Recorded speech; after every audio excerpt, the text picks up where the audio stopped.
자, 안녕하세요. 지휘타짜 교수입니다. 자, 지금 시각이 오후 4시 32분입니다. 월요일입니다. 자, 우리가 2월을 중순까지 와 있죠. 자, 이제 화요일 날도 여러분들 이제 전략을 잘 구사해야 되고, 어차피 우리가 결과물을 받아들이는 시기가 정해져 있지 않습니까? 그쵸? 자, 이제 3월 16일에는 우리는 분명히 리뷰 절차가 있다는 거. 여러분들 아시죠? 자, 이 리뷰 절차에서는 기본적으로 이런 서류에 대한 부분을 재검토하는 일정이란 게 나와요. 제가 이 펀드 매니저 생활을 할 때도 이 종목에 대해서 과거 이 코로나 시기에 사실 이 임상에 대한 부분이 데이터가 안 좋게 나오면서 급락을 했고요. 그 당시에 이제 이 주가가 무상증자, 유상증자 하기 전에 이 과정이었습니다. 사실 이 과정. 근데 이때 아마 여러분들 필드에 있었던 분들은 기억하실지 몰라도 거의 7만 원 가까운 주가, 지금에 대한 주가가 아니고요. 7만 원 가까운 주가, 지금으로 따지게 되면 대략 한 이 정도 되는 구간에서 갑작스럽게 급락이 나와요. 그리고 하한가를 두 번 가요. 그리고 나서 15% 추가적으로 더 빠지죠. 거의 무슨 이 기업이 없어질 만한 정도로 빠졌다가 결국은 한 두 달 정도 지났나요? 예. 미국에서 FDA에서 호전적인 이슈가 등장을 하면서 주가가 고공행진을 했었죠. 자, 그러면 이때에 대한 주가를 넘을 수 있겠는가? 이제 진양공회장의 그림은 이렇게 될 겁니다. 사실 지금 48개의 지금 계열사를 보유하고 있죠. IR을 개최하고 있죠. 자, 이게 보게 되면 2월 7일 날, 2월 7일 날 이때 있었는데 여러분들 혹시 이 내용에 대해서 혹시 알고 계십니까? 모르세요? 요 부분 여러분들 제가 이 추가적인 비공개 IR을 두 번 했어요. 이때도 12월 달에 IR을 했고 그리고 이때도 IR을 두 번 하면서 사실 이 기업은 어떻게 됐죠? 주가가 IR 활동을 할 때부터 급등이 일어났죠. 아마도 여러분들은 이 종목도 그렇게 할 거 아닌가라고 생각을 하실 것 같아요. 저 비공개 IR 자료는 여러분들께 보내드릴 텐데 자 상단에 나 있는 전화번호입니다. 010-4822 자, 8706입니다. 자, 이쪽으로 영어로 H라고 해서 보내주세요. 자, 이 자료는 여러분들께 보내드릴 거고요. 따로 자, 이 부분은요. 여러분들 그 비공개 IR 기관들만 참여하는 곳인데 탐방을 좀 지금 상당 부분 기관들이 지금 다니고 있어요. 근데 이 말씀을 드리는 이유 뭐냐면 비공개 IR 내용에서 여러분들은 지금 거래소에 나와 있는 표면적인 것만 보실 수밖에 없을 거예요. 근데 깊이 있는 내용 그리고 이제 기관들 대상으로는 비공개 IR을 통해서 약간은 맞아요 노출하지 않았던 내용들을 다룹니다. 자 반드시 여러분들 H라고 해서 보내시고 받아가시고요. 그리고 탐방 일정을 말씀드린 거는 여러분들 혹시나 아도 친다라고 아십니까? 제 소개부터 드리겠습니다. 저 20년 동안 자산운용사에 있었고 15년 동안은 스타 펀드 매상을 받았고요. 천억을 운용했었습니다. 이 아도 친다는 거는 조금은 이제 뭐 담합이라는 표현을 하는데 너무 안 좋게 생각하실 필요 없어요. 첫 번째 큰 자문사 그리고 자산운용사 그 다음에 큰 자산운용사 이렇게 갑니다. 근데 탐방 일정에 따라서 여러분들 어떻게 생각하세요? 가장 큰 자산운용사가 방문을 했을 때 가장 크게 베팅을 하지 않겠습니까? 그렇죠? 그 일정에 대한 부분 여러분들이 이건 모르실 거예요. 자, 이 부분 다 보내드릴 거니까 H라고 해서 문자 보내주시면 이 일정에 대한 부분을 보내드릴 거예요.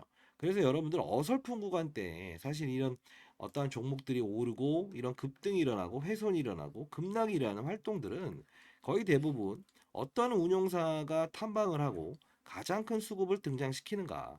그게 바로 두 번째, 세 번째 이 자산운용사 펀드 매니저들이 추가적인 매입을 하는가 이 뜻이에요. 그래서 사실 우리가 소위 말하는 큰형님, 과거에 제가 큰형님 격이었거든요. 지금은 경조연구소 만들어서 주식 활동을 할 수는 없어요.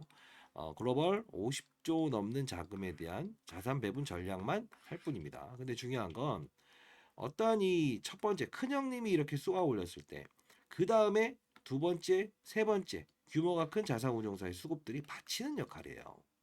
그래서 이탈이 일어나는 부분도 사실 큰 자금이 이렇게 어, 훼손을 반복했을 때 이런 주가의 등폭이 나오는 부분 중에 하나고요. 사실 여러분들은 이 우리가 간암이라는 부분을 우리가 보게 되면 실제로 치료제라는 부분을 좀 볼 필요가 있는데 실질적으로 국내에 나와 있는 건 없다 이겁니다. 이유는 여러분도 아시겠지만 간은 어떻습니까? 침묵의 장기라고 하죠. 그렇죠? 그리고 맞아요. 치료제라는 게 별게 없어요. 근데 지금 중요한 건 FDA로부터 삼상에 대한 결과물을 우리가 받기 위한 절차를 가지고 있죠.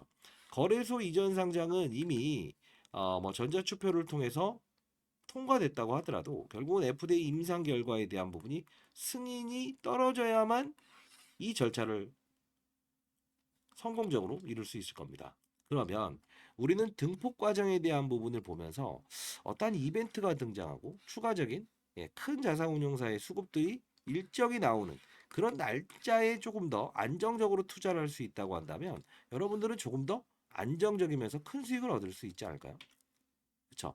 자, 이 부분에서 제가 이때 한번 일러드렸던 적이 있었는데 사실 조금은 다르지만 1월 25일 목요일 날 제가 HLB 시초가 매수사에는 3월 금리 동결 전망 및 바이오 시장의 개화 탐방자료 첨부합니다 해서 1월 25일 날짜에도 한번 올려드렸었어요. 기관 IR 한번 있었을 때요. 24일에 IR 활동을 했었고 이날부터 주가가 쭉 오르기 시작했죠. 자, 이번에도 특징적인 부분이 발생됐을 때는 문자를 통해서 말씀해 드릴 거고요. 근데 중요한 건 딱 하나가 있어요. 미리 말씀드리면 어떤 금전적인 대가를 요구하지 않습니다. 그런 분들이 많은 것 같은데, 전 인터넷 검색하셔서 뜨실 겁니다. 뜰 겁니다. 자, 3개월 동안 제가 잠시 경제 유튜버 활동을 했을 때 100만 명 구독자가 모였었어요. 그래서 지금은 불특정 다수 여러분들이 이런 어떤 뭐랄까요? 기울어진 운동장에서 이런 자료를 모르고 그리고 어떤 특징적인 탐방에 대한 부분을 모르는 상태에서 여러분들이 좀 어떤 주가 대응에 대한 부분이 미비할까봐 여러분들께 영상을 찍고 있는 거고요. 사실 이때도 각 증권사를 다니면서 진양곤 회장은 과거에도 역시나 제가 친분이 좀 있어요. 과거 조선 쪽에서 있었던 부분이죠. 원래 이 창원 쪽 한번 가보십시오. 그러면 조그마한 현대중공업이 있는 그 중간 시점에 이 HLB라는 회사가 있을 거예요. 그래서 이 기업은요, 실질적으로 우리가 좀 봤을 때는 하나의 모멘텀만 좀 보시면 될 것 같아요. 지금 48개의 계열사가 있는데 결국은 이 안 좋게 얘기하는 사람들은 문어발식으로 계열사를 늘렸다라고 생각하죠. 근데 중요한 거는 어차피 이 노터스라고 하는 기업도 인수를 하면서 맞아요. CRO 요 부분에 대해서 독성 물질을 파악하는 거 임상 수탁 기관이죠. 이런 부분들 하나씩 이제 넓어가는 거고 과거에 G3BNT라고 기억하십니까? 안구 건조증 거의 대부분이 임상을 제대로 하지 못하고 실패했던 기업들 다 인수합니다. 그 뜻은 뭐냐면 이번에 FDA를 통해서 만일에 결과물을 하나씩 받아들이게 되면 결국은 G3BNT도 어떻죠? 안구 건조증 3상에서 떨어졌죠. 다시 자회사. 자, 모회사가 성공을 시키게 되면요. 기본적으로 이 바이오 업종은 이 자회사가 그 다음 관문을 통과하는 거에 메리트가 발생돼요. 자, 이 부분 여러분들은 모르실 것 같아서 이 부분을 좀 말씀드린 거고. 그리고 지금 항서제약에서는 거의 뭐 이제 승인이나 다름없죠. 근데 중요한 건요. 우리는 중국 시장과 호주 시장과 미국 시장 FDA를 좀 볼 필요가 있는데 사실 이런 거 있어요. 중국에서 3상을 통과하고 호주에서 3상을 통과하더라도 미국에서는 재임상이 들어가야 돼요. 이게 하나의 표현으로 따지면 변호사 자격증을 보면 되는데 우리나라에서 변호사 자격증을 땄다고 해도 어떻죠? 미국에서 하려면 새로 따야죠. 요 부분이에요. 요게 좀 차이점이 있다는 건데 결국의 핵심은 우리는 두 가지를 봐야 된다. 뭐죠? 수급입니다. 왜냐하면 재료보다 중요한 건 수급이에요. 그리고 중요한 건 아까 금리 인상에 대한 부분에 바이오 업종이 분명히 맞아요. 이 산업 사이클에 더불어서 주가 상승률을 충분히 더 늘릴 수 있느냐 이걸 봐야 되는데 사실 이 근본적인 문제는 아마도 여러분들 다른 영상들 어디서 보신 것보다 조금은 달리 제가 이 어떤 필드에서 있었던 이야기를 많이 할 겁니다. 그래서 아마 뭐 차트 이야기나 이런 걸 안 하기 때문에 뭐 MZ 세대 제 영상을 안 볼 거 알고 있어요. 저도 이제 올해 54세인데 현실적으로 여러분들이 도움이 될 수 있는 시점에는 제가 분명히 이렇게 문자를 통해서 보내드렸고 지금은 우리는 이렇게 해야 돼요. 제롬 파월이라고 하는 미국의 연준 의장이죠. 제가 이때 문자를 보내드리면서도 금리 인상을 하는가 동결을 하는가 인하를 따라서 이 바이오 업종의 분위기는 확 달라진다는 거예요.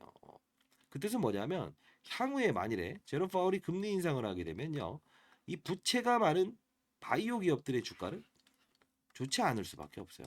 반감된다는 거죠. 물론 이제 FDA의 결과물을 받아들이면 그건 게임 끝이겠지만 결국은 우리가 이런 거잖아. 산업군이란 바이오 산업군이란 게 충분히 발달돼 있을 때 결과물을 받아들이고 기대감을 받아들이고 어떠한 사실들이 발생되면 추가적으로 급등이 나올 수 있다는 거예요.